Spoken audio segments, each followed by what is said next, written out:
Hi, everyone.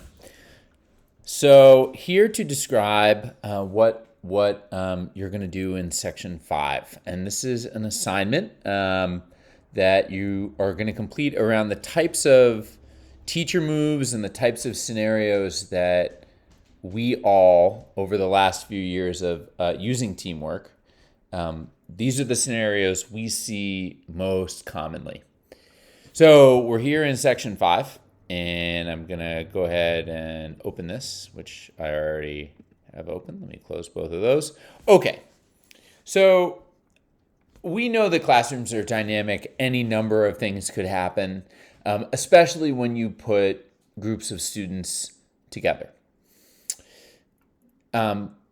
What I wanted to do was identify the scenarios that are the most common. And so let me describe these scenarios to you with a little bit of context, and then talk about the kinds of things that you could consider as teacher moves. And I acknowledge fully that when I describe teacher moves to you, it may be superfluous, as you are most likely a teacher who's been working for years and is a professional and doesn't need to hear from me about what you can and can't do. But I want to just set a context. And I apologize that you can hear my dog in the background. So, okay, first scenario. 3 or 4 students are working, they're communicating well. One student is disengaged, head down on the desk. And actually, I shouldn't say disengaged. Maybe they are, maybe they're not. We know students bring in their lives to our classroom. So, how do you address it? You could address it publicly with that student. You could address it privately with that student. You could do nothing in the moment and address it afterwards. Whole bunch of options. But you want to get a sense of what the most important thing is, that you want to get a sense of what's going on with that student. So I'll leave it at that.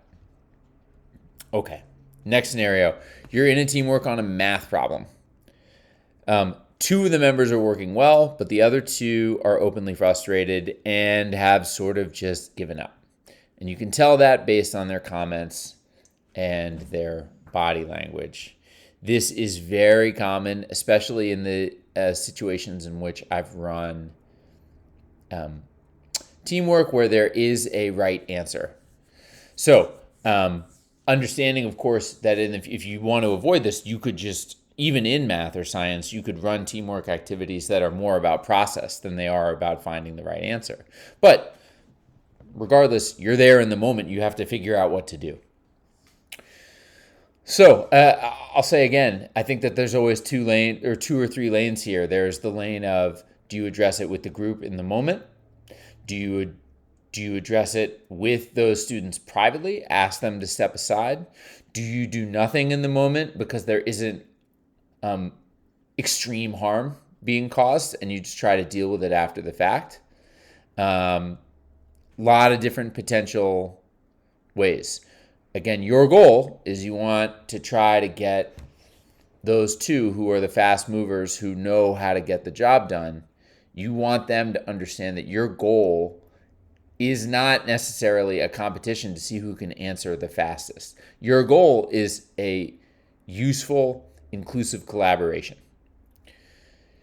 So, just want to set that. Okay, next scenario. 2 members of a team have started to get irritated with each other. They've started to make sarcastic comments, probably seems like jokes in the beginning, but you can tell that there's a little twinge of enmity there. And the environment has become toxic. So the other 2 members of the team are not feeling it.